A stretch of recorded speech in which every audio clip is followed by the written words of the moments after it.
Good evening, everybody. What's happening? This your girl Tiffany coming through here live in effect. Today, on this beautiful evening, Saturday, which is September 23rd of 2023. All right. So today we're gonna be talking about Jesse B. Blayton and WERD radio. All right. So it's very important because hold on. All right. So, anyways, my screen just froze up on me, but it's very important that we talk about black radio because during a time period during segregation, African Americans could not get on the white radio station. So, and if they did, they were only limited to certain things they can do. So, WERD happened to be the first black on radio station in the country. All right. And it was based out of Atlanta. Okay. And so it was founded by Jesse B. Blayton, all right, who was also a civil rights activist, okay, and a businessman. So before I get started, make sure you guys like and subscribe to my channel, hit the notification bell. I do have a super chat, and if you want to use the super chat, you're more than welcome to do that as well to show your support for what I'm doing on my channel or whatnot. And also, I have a membership page. So if you want to subscribe and become a member and check out the little videos that I have on my membership page, you are more than welcome to do that. So I'm still trying to get that set up. But I prefer people to use the super chat as of right now. So if you want to use the super chat, you're more than welcome to do so. Okay. And also, I will post on my Cash App if you want to contribute. But anyways, let's go into the subject of who is Jesse B. Blayton, and then we're gonna talk about WERD. Then also I'm gonna go into some reports and information about the revenue that the black-owned radio station make or made in 2022. So let's go ahead and get started, shall we? So now, who is Jesse B. Blayton? So according to the source right here, right? Jesse B. Blayton was a radio entrepreneur, civil rights activist, professor, accountant, and businessman.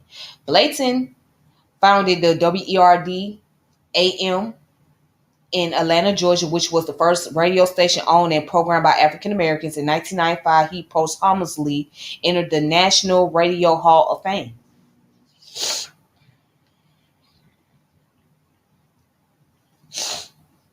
All right. So it said he was born in Fallis, Oklahoma on December the 6th of 1897 to Lester B. Blayton and Mattie E. Carter. He attended to Lansing University in Oklahoma between 1915 and 1918. So from 1915 to 1930, Blayton was employed at Morehouse College, a historically black college in Atlanta, Georgia, as a professor in accounting. There he became a popular mentor for young African Americans studying the subject. So he was the founding president of Georgia's Mutual Federal Savings and Loan Association between 1925 and 1971. So in 1928, Blayton successfully passed the Georgia accounting examination. This marked Blayton as the first African American in the state of Georgia to be a certified public accountant and the fourth black CPA in the history of the United States. So from 1930 until 1970, Blayton was professor of accounting at the University of Atlanta, where he became recognized as the Dean of Negroes Accountants for his encouragement of young African Americans to pursue the profession. It was difficult for African Americans to become CPAs as the occupation remained largely closed to them until the late 20th century. So in 1932, Blayton graduated with a bachelor's degree in business education from the Walton School of Commerce in Chicago. He then attended graduate school at the University of Chicago for business administration and graduated with his MBA in 1935. So Blayton became co-owner and co-founder of Atlanta's first black nightclub, top hat in 1937. Despite this, Saturday nights were still reserved for whites only. He was also part owner of Brown Boy Bottling Company. Okay. So we're gonna get into WERD. But later on in life, he retired and sold WERD in 1968, but remained an active community leader until his death on September the 7th, 1977. He died on the street from a barbershop in Atlanta, Georgia. He was buried in Southview Cemetery in Atlanta. He was posthumously inducted into the National Radio Hall of Fame in 1995 for making radio history and providing a platform for civil rights activists. Okay, so we're going to go back and talk about WERD. And what I want to do is I want to show you guys who is Jesse B. Blayton.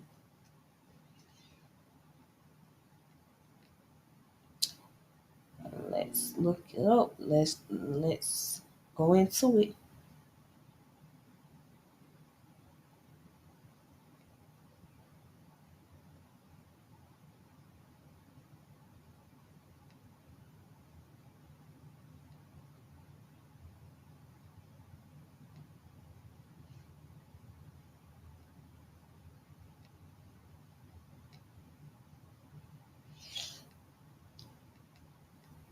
All right, so ladies and gentlemen, I want to post up the information for you guys.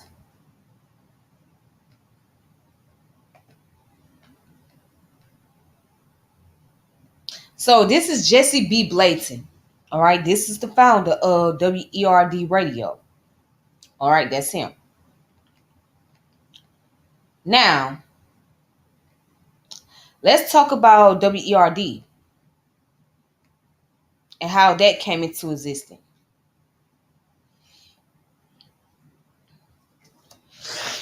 All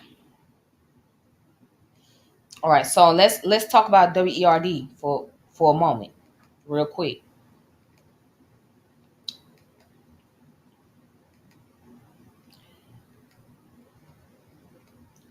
All right, so WERD was the first radio station owned and programmed by African Americans. The station was established in Atlanta, Georgia on October the 3rd, 1949, broadcasting on 860 AM, now used by WAEC. The National Black Radio Hall of Fame Atlanta chapter is reopening WERD, which still exists at its birth location and will also include a historical museum with it after renovation of the facility are completed. So WERD in Atlanta was the first radio station owned and operated by African Americans. WDIA in Memphis was on the air in 1948 doing Black or Negro as it was then called programming, but owners were not African American. So Jesse B. Blayton Sr., an accounting bank president and Atlanta University professor, purchased WERD in 1949 for $50,000. He changed the station format to Black Appeal and hired his son Jesse Jr. as station manager. Jockey Jack Gibson was hired, and by 1951 he was the most popular DJ in Atlanta.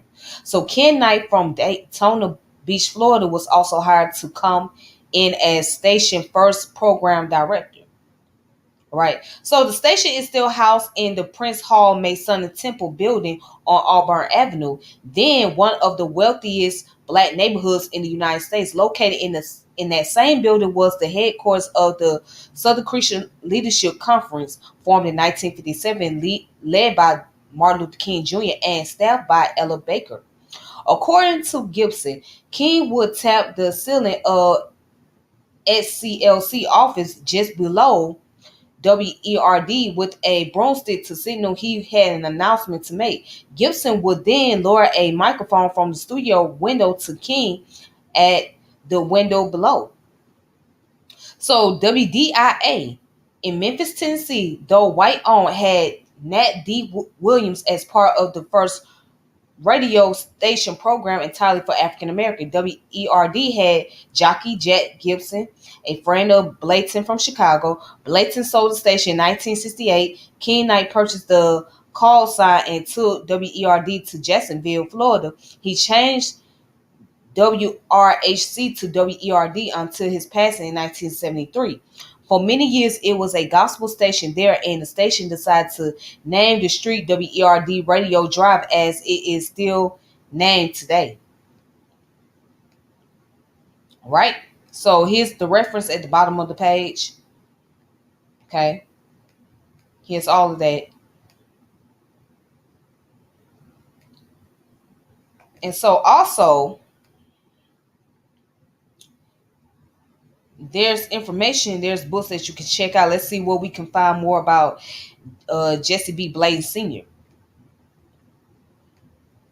All right.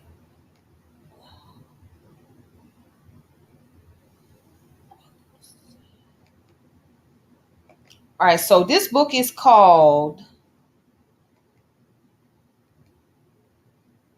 the title of this book is called Contemporary Black Biography.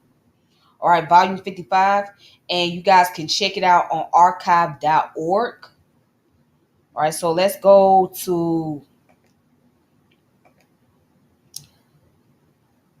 down here where it says Jesse B. Blayton Sr. All right.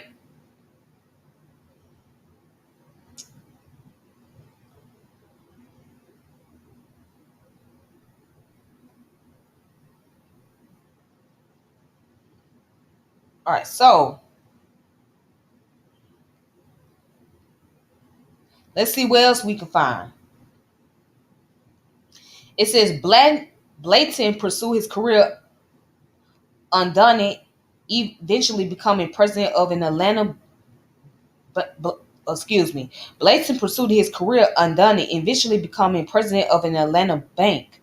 But he is more widely known as the owner and operator of 1,000 watts Atlanta radio station WERD, which he purchased for $50,000 in 1949. Employing his son Jesse B. Blayton Jr. as the station manager, Blayton intended to create a station that would serve the black community. He fired the all-white staff and hired Jack Gibson to devise a program that would have what they call black appeal, specifically rhythm and blues music. Blayton was the first black owner and operator of a radio station in the United States. Up until that point, white-owned station had target black listeners, employing black DJs and station managers, but white station owners were generally nervous about programs that promoted the civil rights message. All right. And then it goes on to say, jockey Jack Gibson quickly became one of Atlanta's most popular public figures. He started a daily news item to relay news relevant to the black community and brought in professors from the University of Atlanta to comment on the stories. So Donna L. Hopper suggests that until then there was a code of silence about racism even on black radio station. Hopper quotes Alice Leach, the white owner of a black radio station in Jackson, Tennessee. We had news every hour, but it was mainly church news and news of meetings. Times were just different then. We tried to keep the trouble down. So, backed by Blayton, WERD announcer Gibson, Joe Howard, Roosevelt Johnson, and Jimmy Winterton had no such fear. So WERD played an important part as an outlet for information and speeches from the growing black civil rights movement. The station was situated in rooms at the Prince Hall Mason Grand Lodge at 334 at 334 Auburn Avenue in Atlanta, just upstairs from the headquarters of the Southern Christian Leadership Conference headed by Martin Luther King Jr. One of the anecdote about the station in the 1960s had it that whenever he wanted to make a public statement, King would hammer on the ceiling and the WERD announcer would lower a microphone out of the window for him to talk into. So by 1954, around 200 radio stations around the country's target black audience, and throughout the 1950s and 1960s, attempts were made to establish a nationwide Negro network, an idea that did not become a success until the 1970s. So Blayton sold WERD in 1968 and went into semi-retirement, though he remained an active community leader until his death on September 7th of 1977. Basically, it talks about he was inducted to the Radio Hall of Fame in 1995. The organization Associated Black Charities awards the the Jesse B. Blayton Senior Award to a Black history maker each year. All right. So here is the sources at the bottom of this page in this book. Okay. All right.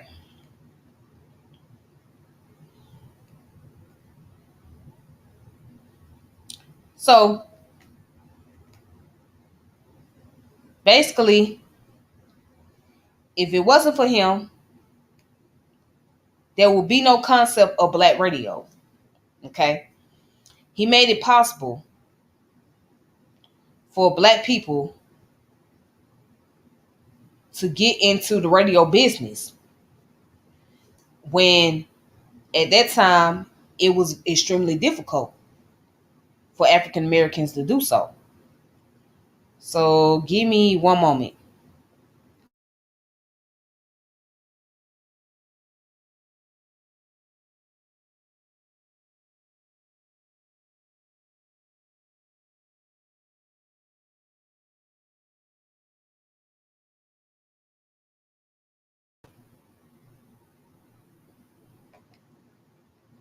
All right. So I'm back. So unfortunately, you guys can't see my screen.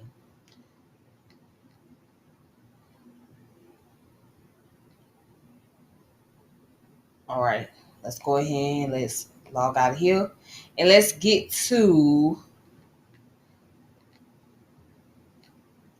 another article here. It's called the WABE.org. So the WABE.org, which is the first ever African American owned radio station, could return to Atlanta. All right, so this article came out on February 28th of 2023. And I will show it to you guys.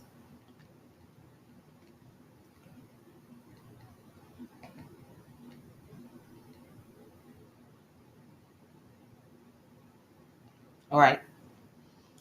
So it says Atlanta WERD, the first radio station owned and programmed by African Americans, is set to make a comeback. So after being closed for many years, the National Radio Hall of Fame Atlanta chapter is reopening WERD, which still exists as birth location as a historical museum. The facility will undergo renovation before opening its doors to the public. So,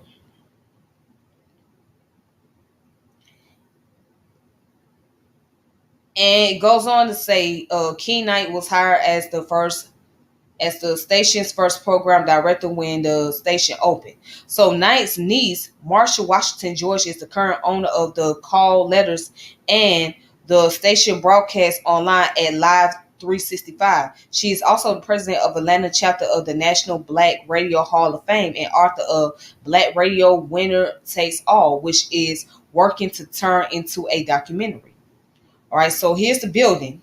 Okay, this is where the WERD building was at, and it's still here. It is still at this location on Auburn Avenue. Okay, Auburn Avenue is a historical African American neighborhood, right? It was like the Black Wall Street of Atlanta. Okay, so it's still around to this day, and that's Dr. King standing in front of the building. And it says George joined WABE to talk about the station history, future, and the role of her uncle played into getting it off the ground. So George said WERD's reopening will provide a unique opportunity for people to learn about the station's impact on the community and its role in shaping the history of Black radio. So the audio clip heard in this interview were from the archival interviews by WAOK, courtesy of the Auburn Avenue Research Library on African American Culture and History. Okay. All right. So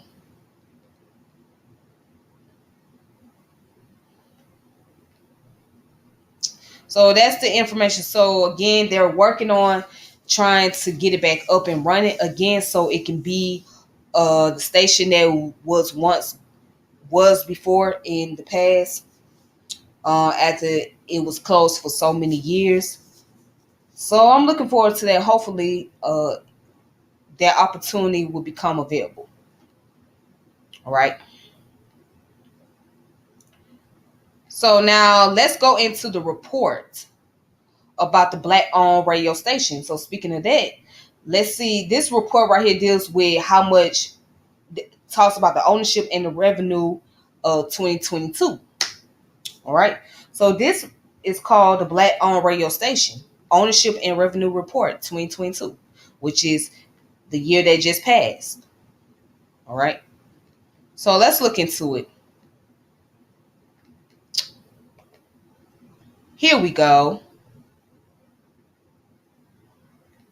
All right. So right here, and this is by the National Association of Black Owned Broadcasters.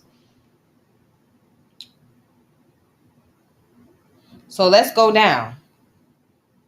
They say executive summary. This report has the goal of shining a light on a core part of the larger radio industry by providing both summary statistic and granular details about black-owned radio station.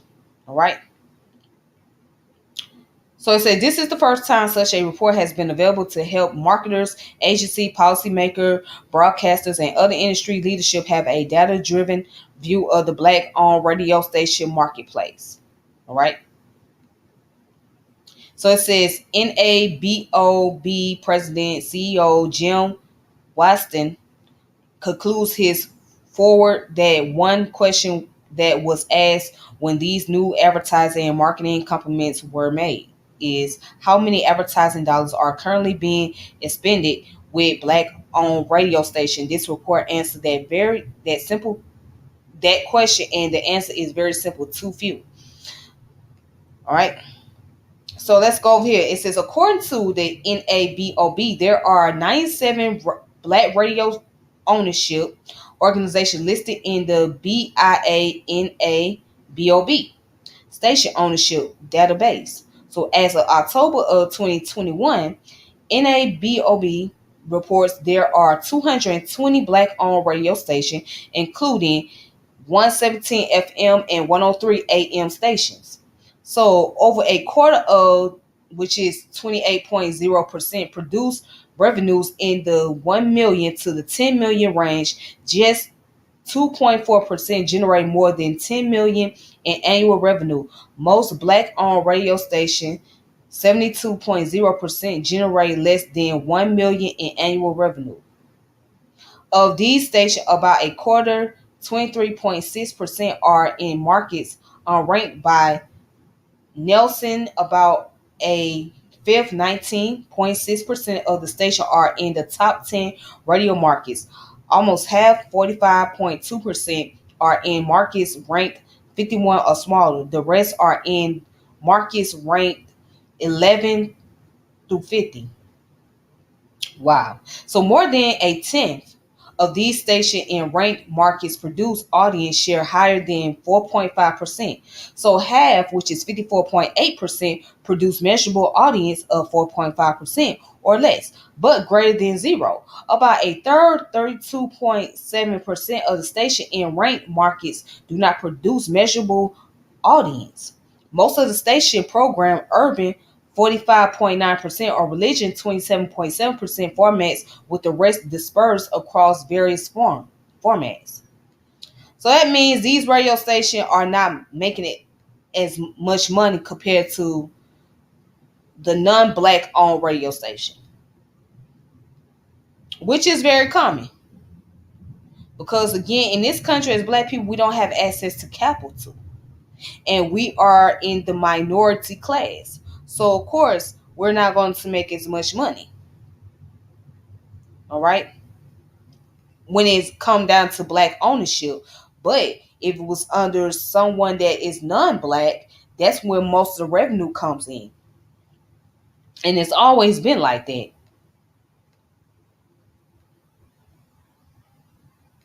So radio station, right, like Breakfast Club, is not really black owned. It just have a lot of black people that's working in those stations, right? You like DJ Envy, Charlamagne the God, and at one time Angela Yee, but now they got Just Hilarious and whoever else they got on there to be a guest on the platform, right?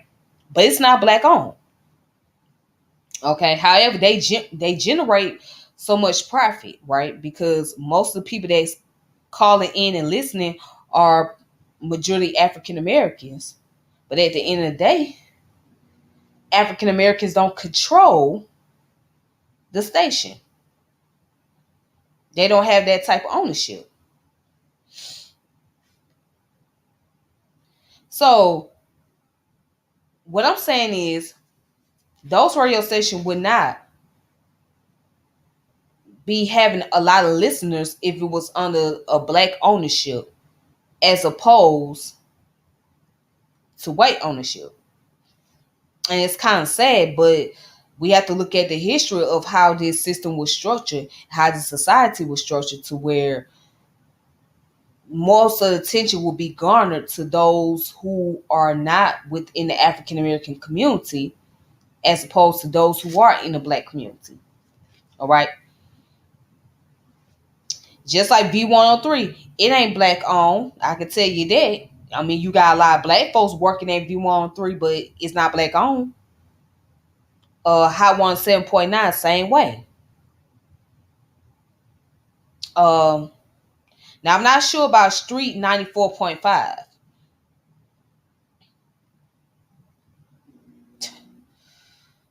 But this is the game.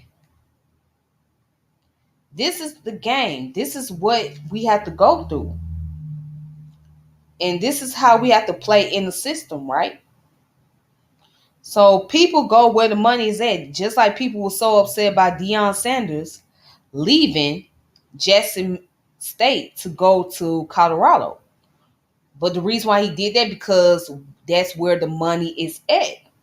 It wasn't that because he didn't love the black community or anything like that. I'm quite sure he had a heart for the black community, but when it came down to the dollar sign and how much he was getting and what they was offering him, that's where he go. He goes where the money is. And that's typically the case with our people. They go where the money is at, right? If there's no money within their community or in the neighborhood, they're not going to stick around for very long. So if somebody else, especially someone who is non-black, typically a Caucasian or European that's offering them some money, offering them more than what they was making, they're going to follow the suit. And that's how it usually goes. That's the way it goes. I mean, it's crazy. But that's how it is. All right, so let's go down here. Let's look at how much the revenue is.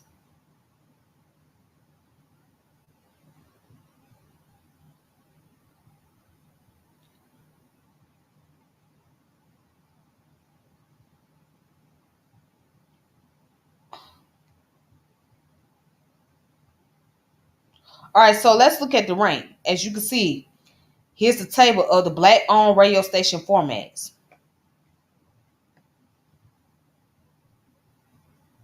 Now watch this. Rank market station, right? Urban. So urban deals with what? Hip hop station. Okay? 78. Okay? The unranked mark station, 23. Then you got religion. Then you got the talk, right?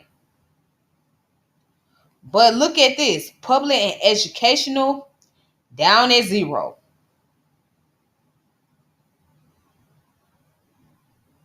So that means that it is not that popular.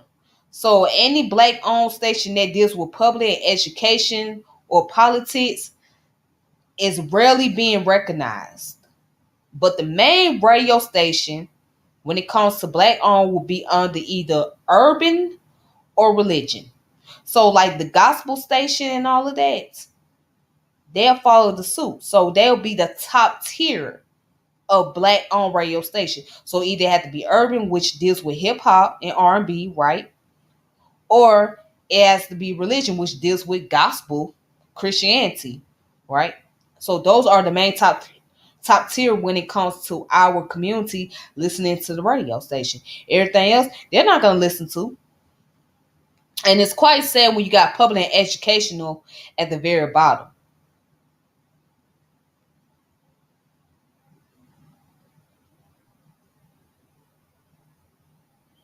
All right, so let's see what else can we find.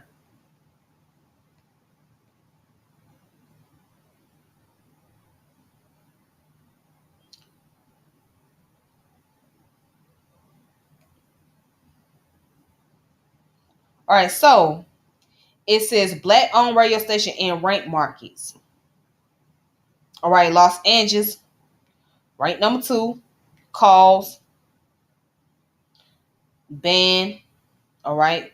Owner Taxi Produce Incorporation, Urban Contemporary, Eastman Radio, right? And this is how much they made. They made greater than 5 million to 10 million, right? And right here, the Smiley Radio prop, let's see, talk, that was less than 1 million. Chicago, Illinois. All right, WVON AM. It's a talk radio. And how much they made? Between 1 to 2 million. All right, going down to Urban One Incorporated out in Dallas, Texas, Fort Worth, Texas. KZMJ FM, right? They made greater than 2 million and 5 million. So they made more than between 2 and 5 million, right? And this is under the category of urban.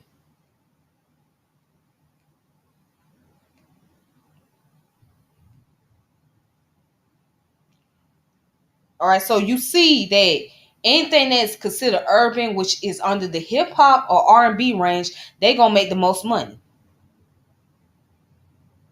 Not the sports talk, right? Not the talk or educational ones, but the ones that's under urban and religion. That's where most of the money is made.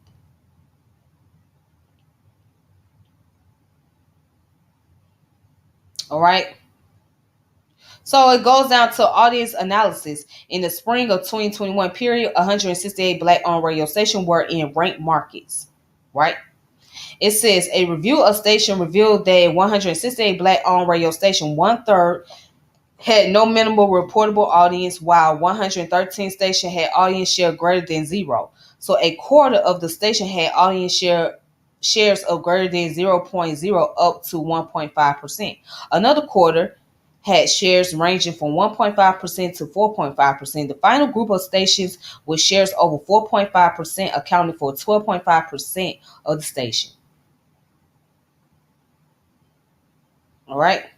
So again, if you guys want to check this out, you can go on this little website, which is s3.amazonaws.com.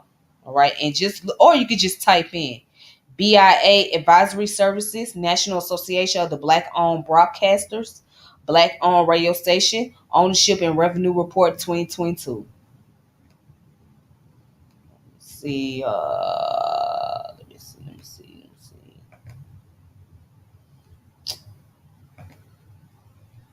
All right, so that's it. That's all I have for tonight. Now I appreciate for those of you that are watching that has supported my channel. If you want to watch this video or you want to share this video, you are more than welcome to do so. And also, if you guys want to support me, here's the Cash App information. That's my Cash App right here at the bottom, as you can see. So if you want to support what I'm doing or you want to send some Cash App, please do that by all means. That's up to your discretion. However, I do this because it's something I want to do. I do it because I am passionate and I love sharing information, especially when it's regarding to our history. So anyways, until next time, y'all take it easy. This your girl Tiffany, and I'm logging off. And I'm sorry I was unable to show my face because the camera had froze up on me. So, but more importantly, it's all about getting the information. So make sure you guys check out the video, subscribe to the channel if you have not subscribed. Check out the notification bell if you want to check out my membership page. It's on there. I got a few videos on there. So basically, those videos are dealing with when I'm in the streets or in the neighborhood or whatever, and I'm walking around. So if you guys want to see those videos, you can go to the membership page and check out those videos. All right. The membership page is $2.99 for right now. So I'm still learning how to configure it, but yeah, you can check that out. And also, you can check out all my other videos that I've done on here. So, with the other videos, there's an icon button where it says buy thanks. So, if you guys want to support those videos and you want to, like I say, if you want to give a donation for that, you can do so. But, anyways, y'all take it easy. Y'all be safe. Until next time, peace and power be to all of you. Thank you so much for your support and thank you for subscribing and checking out my videos. Peace.